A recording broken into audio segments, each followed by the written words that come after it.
Have you ever wondered if your memories are your own? One day, after years of saving, serving in the military, and applying to college after dream college, you finally find yourself studying abroad at the perfect university, exploring the German countryside for the first time ever. You cross into a rural community of farmers and see the market in the center of the city and can't resist stopping. As you approach the vendors full of fruits, vegetables, and handmade goods, a feeling comes over you that shakes your whole body. A smell fills your nose and brings back an unknown sensation. You feel home. Suddenly, everything feels familiar, like you've been here before. A smell you've never smelled somehow takes you back to your earliest memories of consciousness. Had you lived here before, in this region, in a past life? Or perhaps, more likely, your ancestors who left those plains brought with them memories to hand down to you. Can memories truly be inherited? I sure think they can. Welcome to Who Are You? Curious Stories of Family Lore.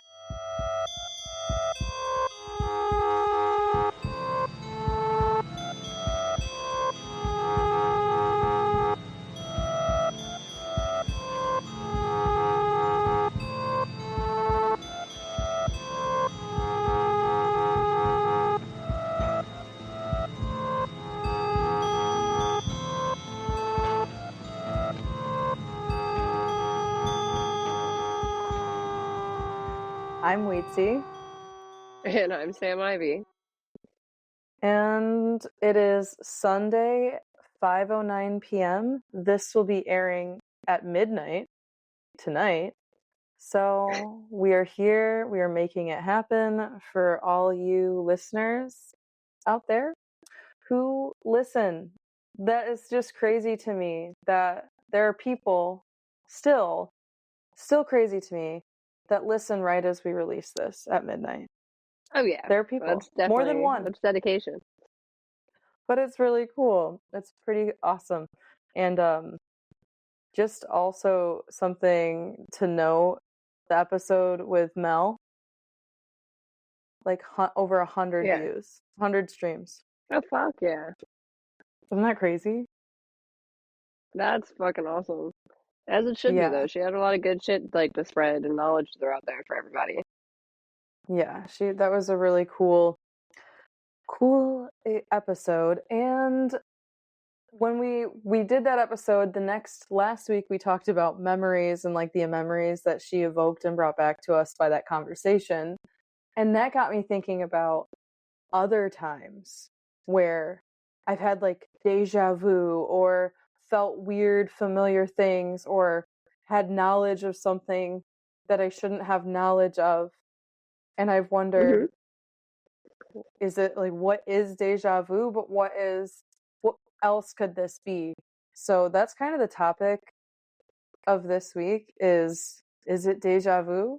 Is it inherited memories? And some experiences that I've had and wanted to see like what experiences maybe you've also had with this pretty common phenomenon. Phenomena. Oh, I need this. I was going to set this down to look at my notes. My notes are this.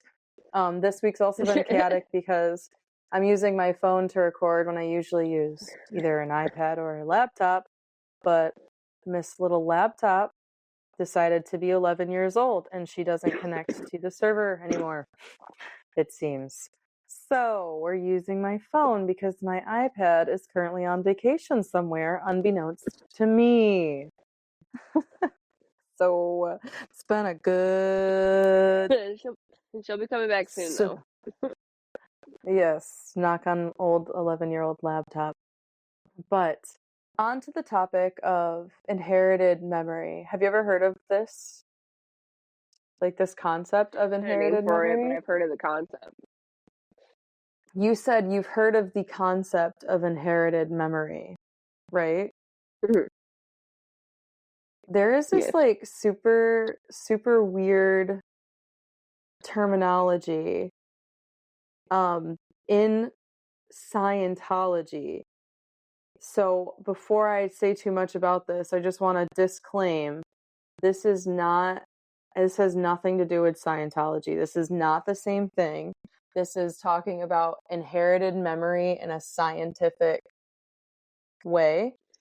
Mm-hmm. And so the theory is called engram theory. Engram. Engram theory. And this is kind of like the same line of like trail of thought that I was just randomly, like, I just was laying down staring at the ceiling, couldn't sleep last week, and I was like, I wonder if that's like a theory. Like, I wonder if the idea of inherited memories already exists. And I feel like I knew the answer, but I've never actually like looked up who claimed this, who studied this, how does this fit into the grander like scheme of philosophy and life. And if you can inherit memories, like that's kind of spooky. So I mean, it's wild, but it kind of like tails with everything else that we've talked about before when it comes to like certain music, like reminiscing and making you feel certain emotions that you don't understand why you're feeling and stuff. yeah, it's kind of, it's almost like we've been talking about it every episode indirectly, and now we have a name for it. And it gets a little bit crazier too, because as I was looking into this, it was synchronicities, little similarities, little things that happen, and then the term synchronicity became relevant. So it was just almost like a slap in the face of like, holy crap, that validated right in front of me. And so like that will make more sense, I think, later on. But an engram, the engram theory, so the theory of engrams, an engram is the enduring physical trace of a memory in the brain, and it is traced by electromagnetic waves or imaging, basically the neural activity charging off, and it can be measured and studied and accounted for, which is crazy. Okay. So a non-tangible memory becomes a physical photograph that you can read and analyze. Isn't that wild? That's really tight. That's what an engram is. And just like, I don't know, just crazy. When I learned that, I'm like, why is that awesome? And then essentially how an engram is created is when you have an experience, you interpret that, your brain forms a picture of that experience and it stores it in your brain. But it's stored in a specific region of the brain, the hippocampus. And when you use a part of your brain, you change, like, it's activated and it causes structural changes in essentially those neurons. And the interchange of, I guess, I'm not super clear how, if full disclaimer. It kind of reminded me of, remember when I was studying epigenetic theory in college? It's kind of along the same line, because why I say this, when you have an experience, that's an external stimulus.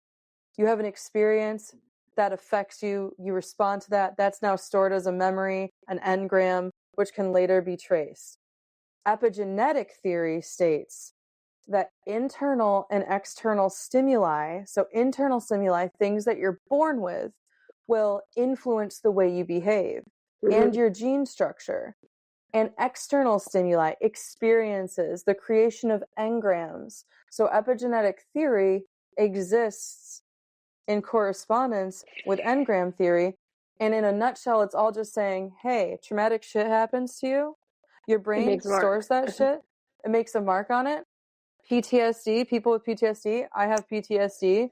If you were to do a scan of my brain and you were to put certain triggers in the room with me or on the screen with me, you would see my brain activate in very different ways than somebody who doesn't have PTSD for those reasons.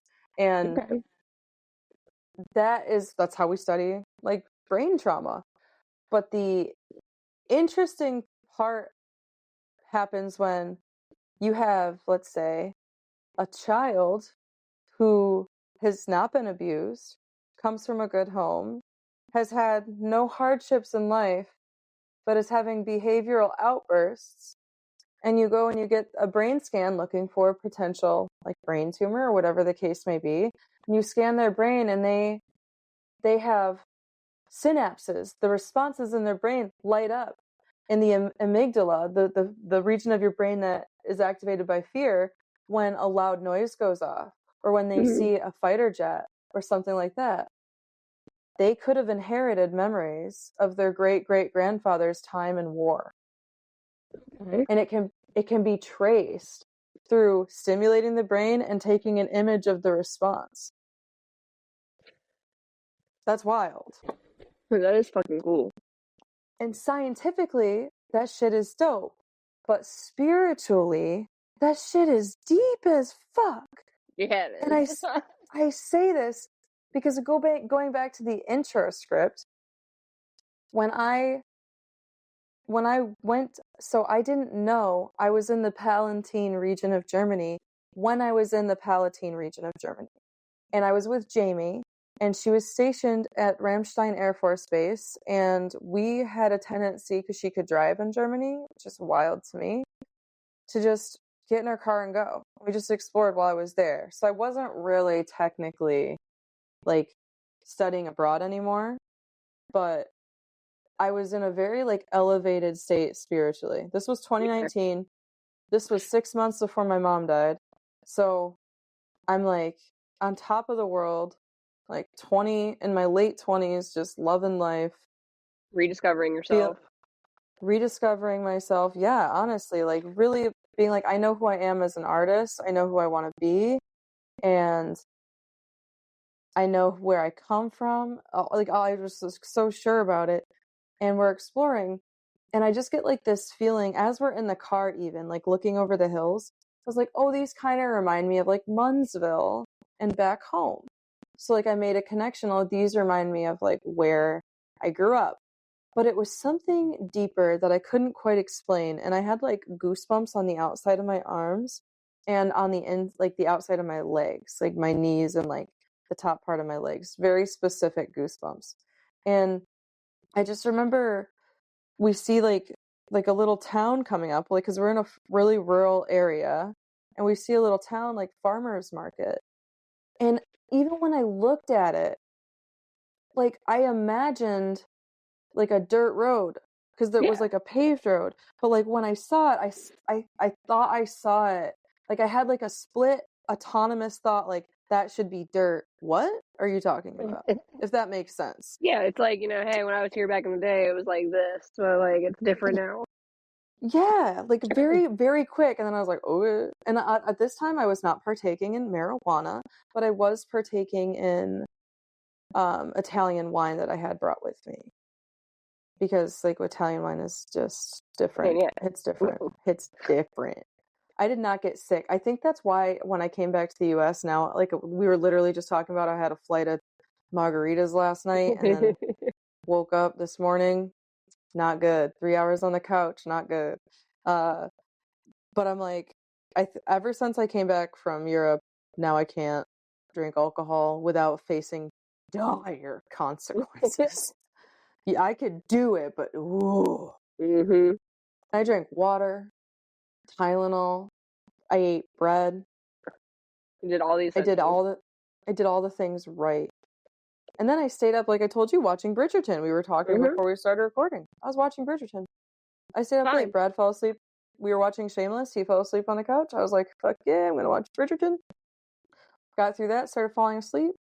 And didn't go to bed until like midnight, 1 o'clock, but felt great. And then I woke up and I was like, oh god, no. Like the moment I opened my eyes, I was like, oh no. This is so bad. Like the moment you open your eyes, you still got the spins like you've just been on a fucking roller coaster for hours. Not even that. Like I woke up and I could feel my head. Mm-hmm. And then I like sit up and I'm like, oh man, it feels like a migraine, but I know it's because I had alcohol. And then I go downstairs and I drink some water slowly. Because I'm trying to like convince myself that I'm not sick. I'm like, it's that type of thing. Like, you're good. You're actually fine. Just gaslighting the living shit out of myself, being like, you're good. Shut up. Shut up. And I took Tylenol, drank some water, and I was like, hey, I'm just gonna lay on the couch for a minute. He was like, yep, you're good. I'm laying on the couch. A few minutes go by, and I go, hey, really casually, as I'm covered with like a blanket over my head. Like, hey. Mm-hmm. He's like, yeah. I'm like, could you bring me something to throw up in? He was like, right now? And I'm like, yeah, pretty quickly, yeah. Just like so calm, because if I elevated my head or anything, I was gonna go right there. He brings me a bowl, like a pretty big bowl. It worked. And I see my little fuzzy Tylenol bubbly thing just in the water. It's just all water and my Tylenol. Just like, hey, laughing it's at like, me. you tried at home. Yeah, oh my God, my neighbor is yelling. Did you hear that? I heard something. It was just a, hey, get over here. Yeah, So I heard a hey. Yeah, that was my neighbor. It sounded like it. But anyways, so yeah, I'm better now. I don't know how we got on that tangent. Oh yeah, because I said when the dirt road felt familiar, I was like, I was probably a little tipsy, but maybe not, because I was with Jamie, and Jamie really didn't drink, like still doesn't drink, so maybe not. But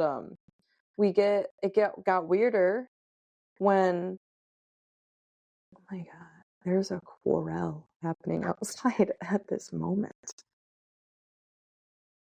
When it sounds like a little sassy voice in response. So then we get off, we like park, and we're walking around, and everything about it just felt really familiar. There was like a very specific like yellow scarf that I guess had something to do with like that specific town's like colors. Mm-hmm. Like each town has like their like a plaque or like a color or something. And it was like a yellow and like checkered kind of thing. And it just looked, I was like it made me feel like it took me back to a very young, like, imagine like sitting in my grandma's house when my feet didn't touch the bottom of the chair, and like seeing that pattern, but like she never had anything like that kind of thing, you know?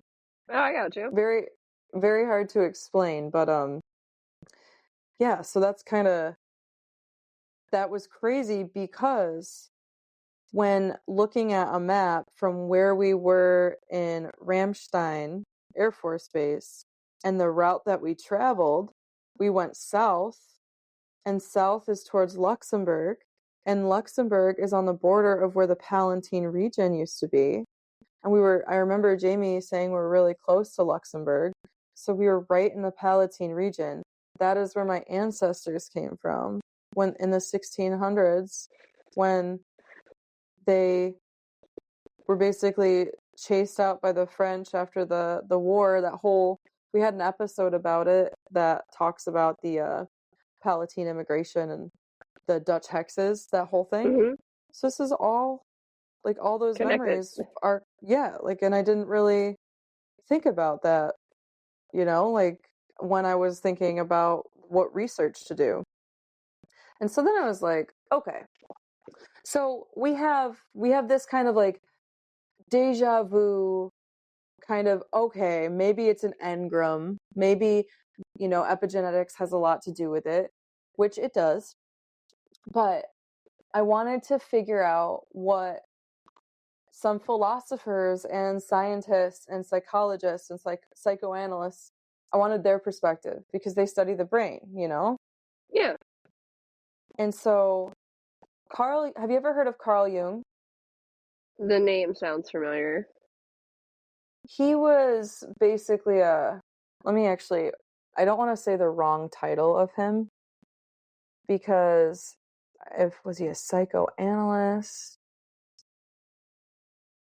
He was a psychiatrist and psychotherapist.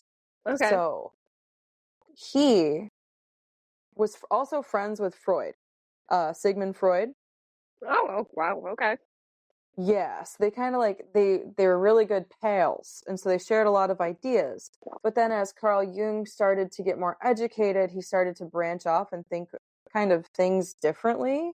Mhm. And Carl Jung, I really feel like took the right direction where Freud kind of went in the different direction. And so the best way to explain how they differ and like kind of the foundations of Carl Jung and how this relates to what we're talking about is to talk about Jung's dream that he had that basically made him and Freud not be friends anymore because the way that they interpreted it was different. Okay. So, because Sigmund Freud, he interpreted dreams and he said like a lot of your resentment comes from your parents and everything was like hypersexualized type deal. Yeah. That's that guy. Carl Jung was not along the same lines of thinking. He had a dream and he interpreted it that the unconscious death wish. So Sigmund Freud read Carl Jung's dream. Carl Jung had a dream of a house. Mhm. And the unconscious death wish is Sigmund Freud's interpretation of the dream. Basically, Carl Jung had dreamt of this house where upstairs, the very upstairs of the house was like all furnished and bright and beautiful. But Mhm. then he walked down the stairs to the ground level and it was like darker and older furniture, but like not super, like it was still nice, but it just had a different feeling about it. And then when he went down to the basement, there was like bones and cobwebs and like it was kind of spooky and just like really, really old artifacts down there. And for whatever reason, Sigmund Freud was like, that dream means that you have like a subconscious death wish. Like you're struggling through something, like you wish to die or you wish to punish yourself somehow. And Carl Jung was like, no, actually, what I think is the upstairs, Yeah. the very upstairs is my conscious mind, the way that I see the world. And then the ground level is my unconscious mind, things that I need to tap into, that I need help tapping into. That's why there's older things in there. That's why it's a little bit darker because it's harder to see. The only place that's in the light is your conscious mind. And the basement is where he says the collective consciousness lives, where you can tap into the basement and everybody's memories are there.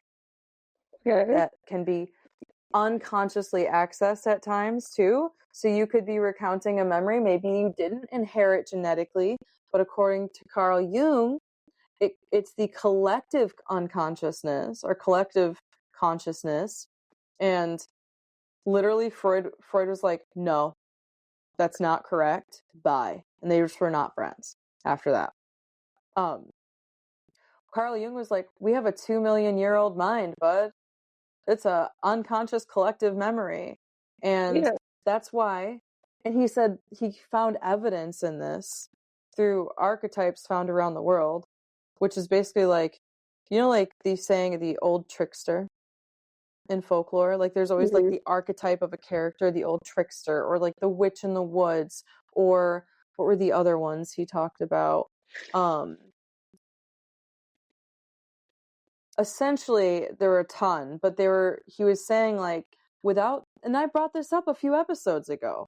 Like I made this point, remember, like when Mel was talking about how hoodoo is this practice and intention, and I compared it to the Dutch hexes and how they never really you couldn't, back in the day, you wouldn't be able to share that information, Yeah. but it exists in spite of that.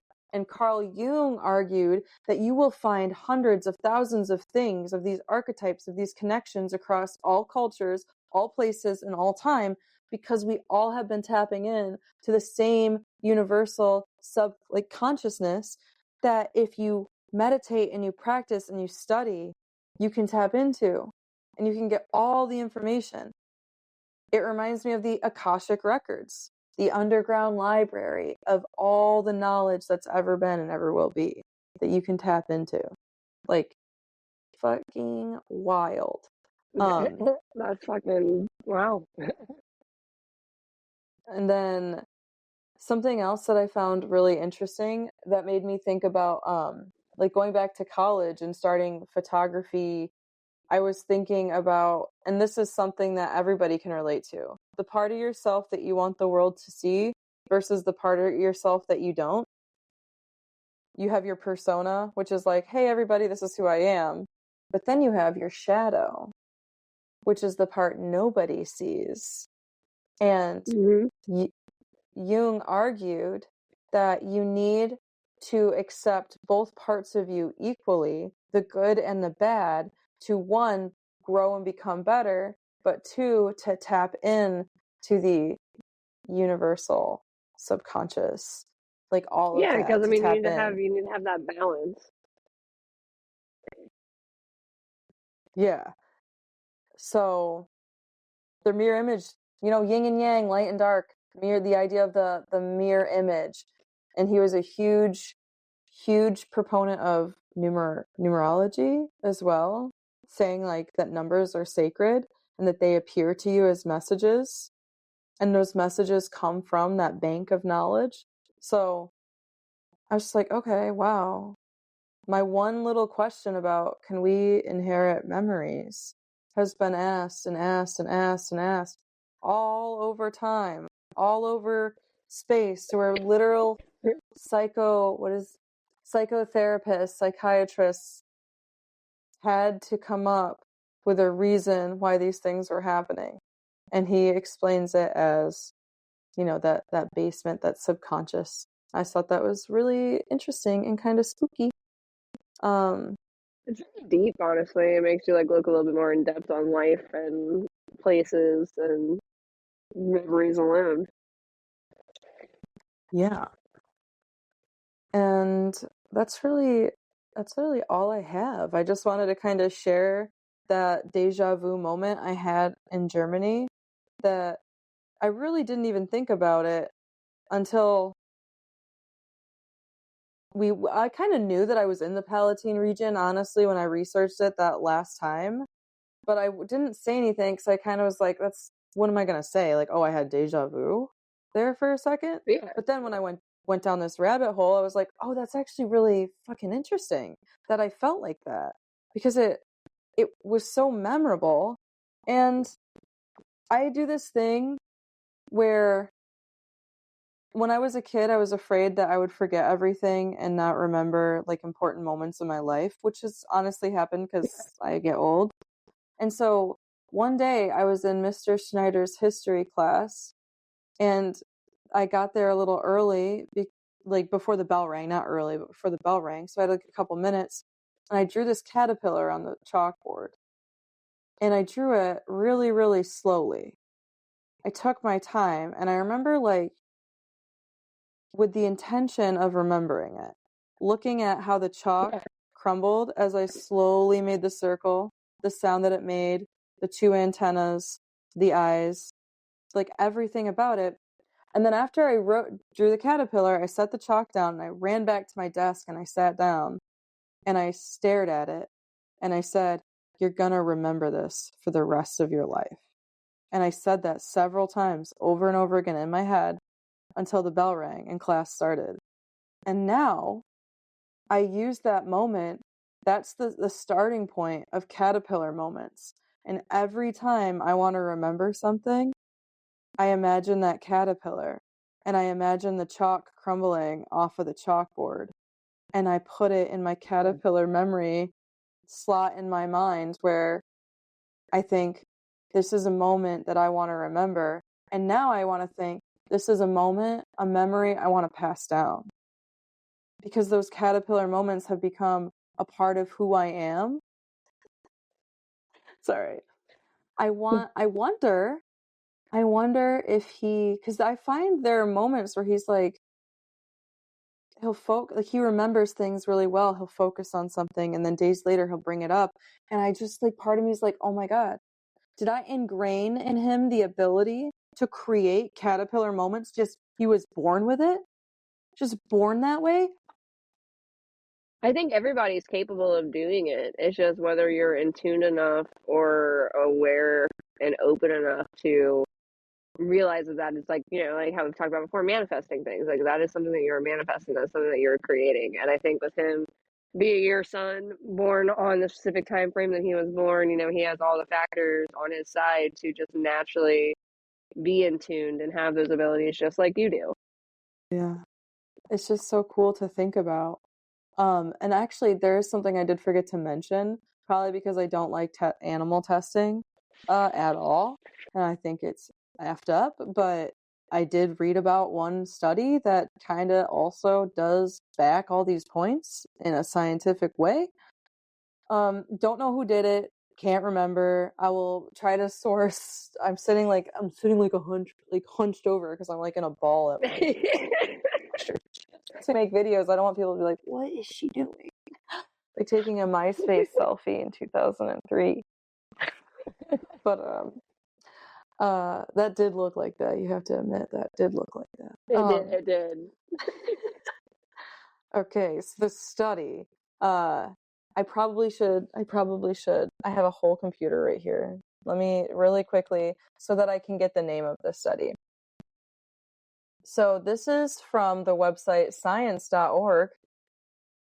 Acetate enhances long-term memory in female mice by sex, context, and brain region-specific epigenetic and transcriptional remodeling. AKA, what this is saying, long story short, is they took a generation of rats, little mice, excuse me, and they would put acetone in their nose, and every time they did that, they'd give them a little shock.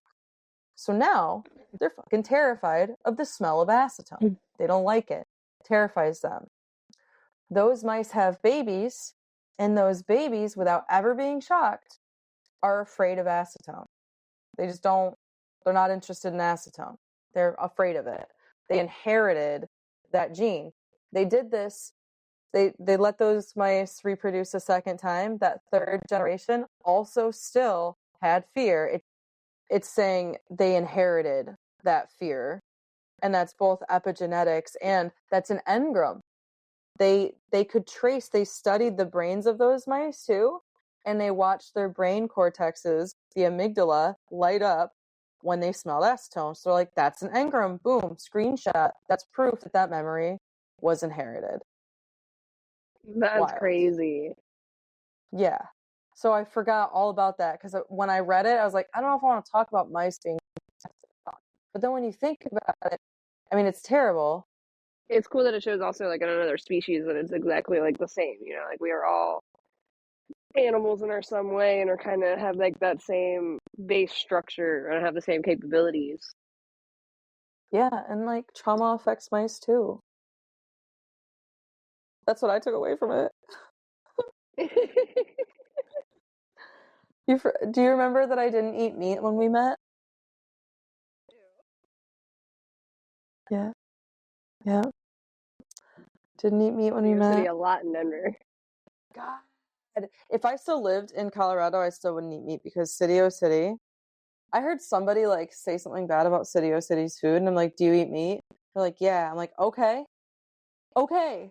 That's not for you then. You can come there, obviously, but like if you're gonna compare a City O City beautifully made seitan buffalo chicken stick and the delicious vegan ranch that they made to go with it, you're gonna compare that to your buffalo chickens and your blue cheese. Oh, their chicken. Shout out to say City that O cauliflower City. chicken. Oh my God. I didn't need, anytime I had a craving for meat, they did it. Like, they did it. Dude, mac and cheese. That was what I always got there. I remember getting their fucking mac and cheese and like the broccoli with like the wine sauce in it, and like, I get that in a real root beer, and I was set. I felt like I left there feeling full and feeling like that feeling you get when you leave like Cracker Barrel. Like, I know that's a bad comparison, but I would leave like feeling like, man, I just ate a meal at Cracker Barrel, but it was City O City because I didn't eat meat. God, one amazing food place, and the vibes in there. Oh my God, it was just made me feel alive. But That's really all. Now that's really all. Now that we've talked about the mice and the acetone or acetate, one of the two. That's it. All right. Carl Jung, in my opinion, he's onto something. I'm going to do further deep dives into Carl Jung because I really have never studied philosophy like that. Is he a philosopher? That's what I keep wanting to call him. But apparently he is like I said before, psychotherapist and Either way, psychoanalyst. though.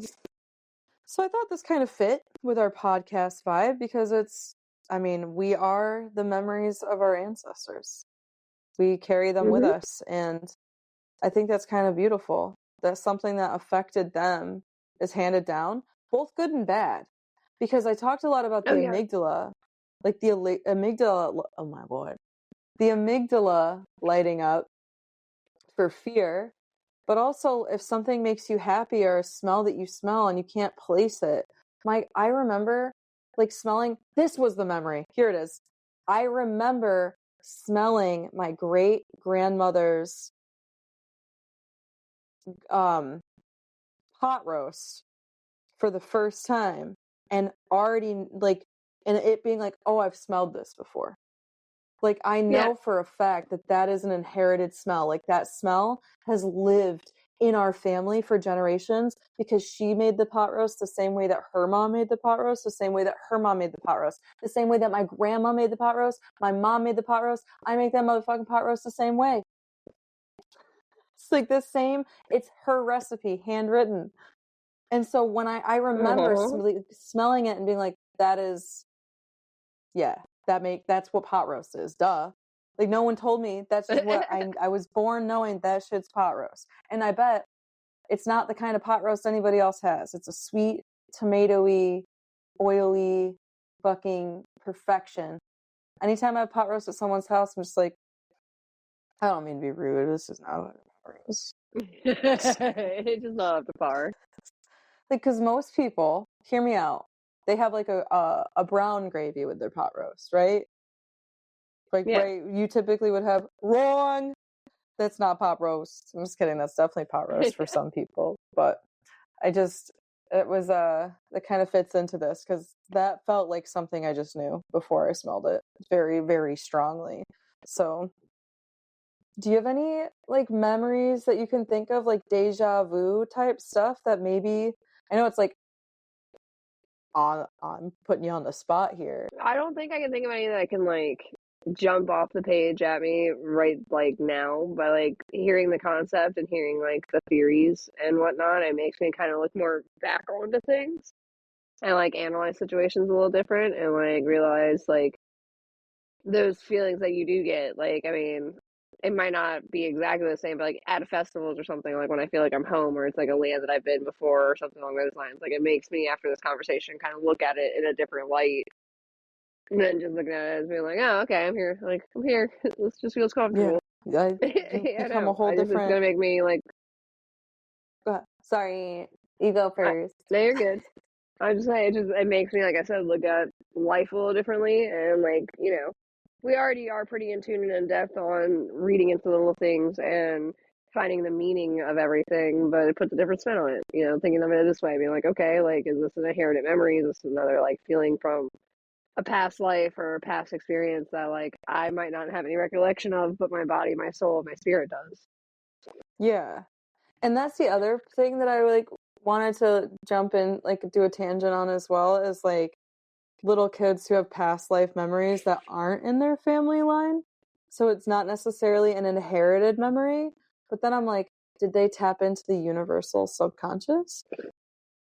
Mm-hmm. Like, this just opens the door for reinterpretations for me personally on like things that I've been wondering about. Well, honestly, dude, it makes me think of the egg theory. Have you ever heard of the egg theory? No. All right. Well, let me look this up and read this to you because Chris is the one that told me about this.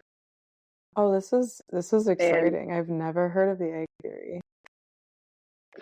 Yeah, so it's like this whole like spiel that I gotta read real quick though. Okay, hell yeah. Let me see. All right. So it's called The Egg by Andy Weir or Wire. I can send you the link too, so you can drop it into our sources. Perfect. So yeah, so it's a little long, so bear with me. But it says here, you were on the way home when you died. It was a car accident, nothing particularly remarkable, but fatal nonetheless. You left behind a wife and 2 children. It was painless. The EMTs tried their best to save you, but to no avail. Your body was so utterly shattered, but you were better off, trust me. And that's when you met me. What? What happened, you asked? Where am I? You died, I said, matter of factly. No point in menacing words. There was a truck, and it was skidding. Yep, I said. I died? Yep, but don't feel bad about it. Everyone dies, I said. You looked around. There was nothingness, just you and me. What is this place, you asked? Is this the afterlife? More or less, I said. Are you God, you asked? Yep, I replied, I'm God. My kids, my wife, you said. What about them? Will they be all right? That's what I like to see, I said. You just died and your main concern is for your family. That's good stuff right there. You looked at me with fascination. To you, I didn't look like God. I looked like some man, or possibly a woman, some vague authority figure, maybe. More of a grammar school teacher than an almighty. Don't worry, I said. They'll be fine. Your kids will remember you as perfect in every way. They didn't have time to grow contempt for you. Your wife will cry on the outside, but will be secretly relieved. To be fair, your marriage was falling apart. If it's any consolation, she'll feel really very guilty for feeling relieved. Oh, you said. So what happens now? Do I go to heaven or hell or something? Neither, I said. You'll be reincarnated. Ah, you said, so the Hindus were right. All religions are right in their own way, I said. Walk with me. You followed along as we strode through the void. Where are we going? Nowhere in particular, I said. It's just nice to walk while we talk. So all my experiences and everything I did in this life won't matter? No, not so, I said. You have within you all the knowledge and experience from all your past lives. You just don't remember them right now. I stopped walking and took you by the shoulders. Your soul is more magnificent, beautiful, come on, and gigantic than you possibly imagine. A human mind can only contain a tiny fraction of what you are. It is sticking your finger in a glass of water to see if it's hot or cold. You put a tiny part of yourself into the vessel, and when you bring it back out, you've gained all the experience it had. You've been in a human form for the last 48 years, so you haven't stretched out yet and felt the rest of your immense consciousness. If we hung out here long enough, you'll start remembering everything, but there's no point to do that between each life. How many times have I been reincarnated then? Oh, lots and lots, in a lot of different lives, I said. This time around, you'll be a Chinese peasant girl in 5040 AD. Wait, what? You stammered? You're sending me back in time? Well, I guess technically time as you know it only exists in your universe. Things are different where I come from. Where you come from, you said. Oh, sure, I explained. I come from somewhere else, and there are others like me. I know you'll want to know what it's like there, but honestly, you wouldn't understand. Oh, you said, a little let down. But wait, if I get reincarnated to other places in time, could I have interacted with myself at some point? Sure, happens all the time. And with both lives only aware of their own lifespan, you don't even know it's happening. So what's the point of it all? Seriously, I asked. Seriously, you're asking me for the meaning of life? Isn't that a little stereotypical? Well, it's a reasonable question, you persisted. I looked you in the eye. The meaning of life, the reason I made this whole universe, is for you to mature. You mean mankind? You want us to mature? No, just you. I made this whole universe for you. With each new life, you grow and mature and become a larger and greater intellect. Just me? What about everybody else? There is no one else, I said. In this universe, there's just you and me. You stared me blankly at me, but all the people on Earth, all you, different incarnations of you. Wait, I'm everyone? Now you're getting it, I said, with a congratulatory slap on the back. I'm every human being who ever lived, or who will ever live, yes? I'm Abraham Lincoln. And you're John Wilkes Booth, too, I added. I'm Hitler, you said, appalled. And you're the millions that he killed. I'm Jesus, and you're everyone who followed him. You fell silent. Every time you victimize someone, I said, you're victimizing yourself. Every act of kindness you've done to yourself. Every happy and sad moment ever experienced by any human was or will be experienced by you. You thought for a long time. Why, you asked me, why do all this? Because someday you'll become like me, because that's what you are. You're one of a kind. You're my child. Whoa, you said, incredulous. You mean I'm a god? No, not yet. You're a fetus. You're still growing. Once you lived every human life throughout the time, you will have grown enough to be born. So the whole universe, you said, it's just an egg, I answered. Now it's time for you to move on to your next life. And you sent me on my way. Dang. And that's the egg theory. And who coined, like, who wrote that?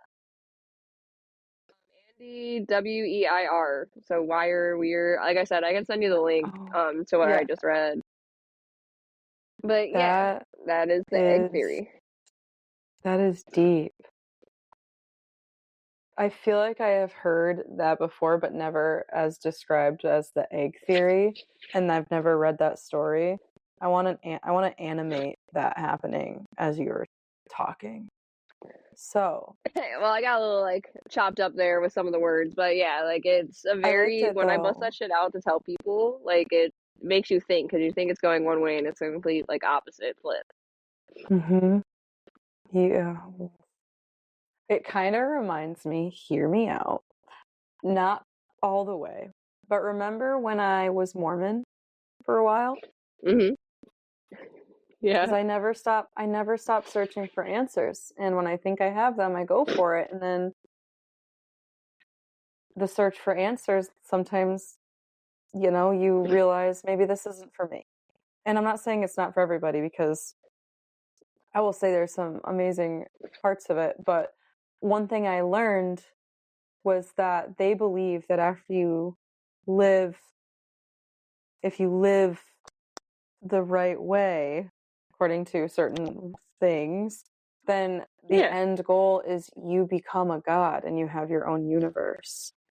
Well, a lot of religions feel that way. A lot of religions, whether it's like Hindu and Buddhist and things like that, and like, don't quote me, it's just one of the memories that stick in my head from school, is the fact like you are reincarnated until you live your purest form, until you live the most perfect life. The more wrong you do in your life, you get degraded and get pushed back into a lesser being or reborn into a lesser being. The better you do until you're getting closer to God is then you get reincarnated into more and more until you don't get reincarnated anymore, until you're allowed to go to the final stage. Yeah. I love the direction this took. That's such a cool way to like wrap it all up, because It just all like tied together, dude. Like when you're talking about, things in your life and your past lives that have traumatically imprinted themselves on our physical being or on our soul. It is the same concept as the egg theory of them saying, all the bad you do to anybody in the world, you're doing it to yourself. All the good you do, you're doing it to yourself. Like you are creating those imprints on yourself as you're living life and not even realizing that that's what you're doing. Yeah. And you're not really tapping into the universal subconsciousness. You're tapping into your past lives and all your past experiences and future experiences that will make you be able to become that final evolution. If you look at it like the egg theory, it makes you wonder like what you're doing now in your life and like the choices you made and the experience you made. Are you making new imprints on yourself, or are you just making imprints that, when you're reborn or following yourself into like the next life? Like, is it actually like your ancestors, or has it been you this whole time and your soul that's just been replenished and renewed each time? Wild. Like Either our way, ancestors are us, we are them. yeah. And that also would be quite beautiful, truthfully. That's a great theory, and I think it would propel a lot of people to be kinder to people because they don't want to be hurtful to themselves, so maybe that's a way to get people to be kind to each other. But it is interesting that with all of these hypothetical theories, that there are people who are based in science who have the same questions, who find these engrams. And now we can say, look, here's some proof that something's going on. That, yes, okay, Charles Darwin could say that's called evolution. But yeah, okay, it's going to help those rats or those mice. I keep calling them rats, poor guys. Those mice survive and avoid acetone. Not that rats are bad. Oh my God, who am I? Wow, I just insulted rats indirectly. What the hell? Sorry, rats.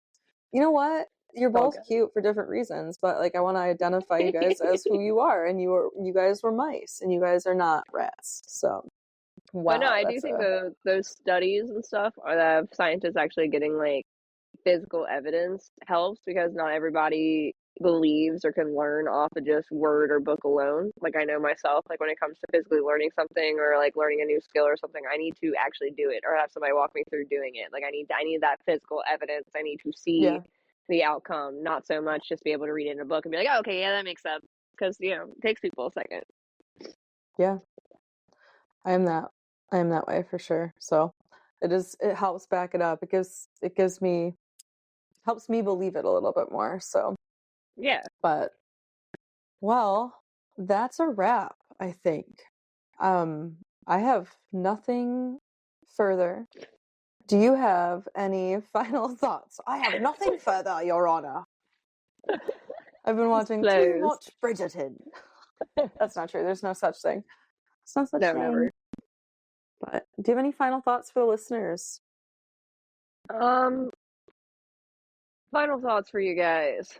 Just honestly, like, take what we like said today, think about it a little bit more in depth, and if all you can get from it is to be kind and to do better, then I'm happy with that. Other than that, like, realize that the memories you're making and the decisions you're making and when like feelings you're hurting and happy thought times you're making, like you're equally imprinting yourself as you are others and future generations of said people. Yes. So just, think before you do things. Live in happiness so you can pass down that happiness to your babies if you ever want babies. And if you don't, spread your happiness so that happiness echoes and sends a ripple of happiness to somebody who might be you far, far, far away, living in a different incarnation. But you never know. So it's best to be kind, to be sure.